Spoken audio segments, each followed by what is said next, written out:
They've got some complicated economic situations going on there, Ralph. Well, today, for now, Russia's in better economic shape than we are. They're not running these huge deficits. But, you know, I look at this, and the world's topsy-turvy. We have, the world is on, today, the world is on Vladimir Putin's side about Syria. The world doesn't want us to go in.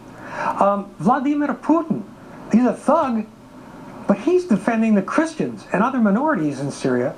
And President Obama essentially is willing to provide U.S. armed forces power, air power, cruise missiles, in what amounts to support of al-Qaeda. It's a crazy world. Obama hasn't thought it through, and I don't like Putin, but I respect that guy. He is tough. He delivers what he says he'll deliver. He knows his people. He presents himself as a real he-man, a nastoyashi mujik, but he lives up to it. Our president talks tough, but in the clinch, he's gutless. Wow. Is he right, KT? I think he's absolutely right. The best example of that was there was a G8 summit in Dublin in the spring, and both Obama and Putin wanted to use the gym at the same time, and they apparently couldn't share the gym. As you can see, they don't get along very well. And so Obama got first dibs on the gym. Well, you know what Putin did to one-up?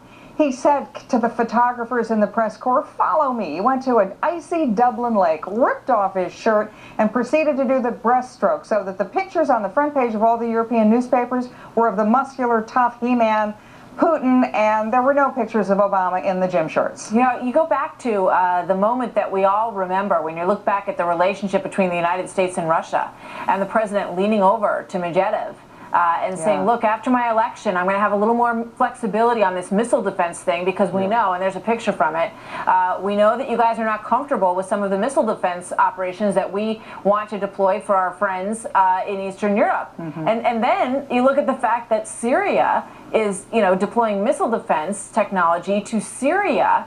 And Ralph, you know, it looks like we're getting walked all over in that venue as well. Sure, because again, Putin will live up to what he says.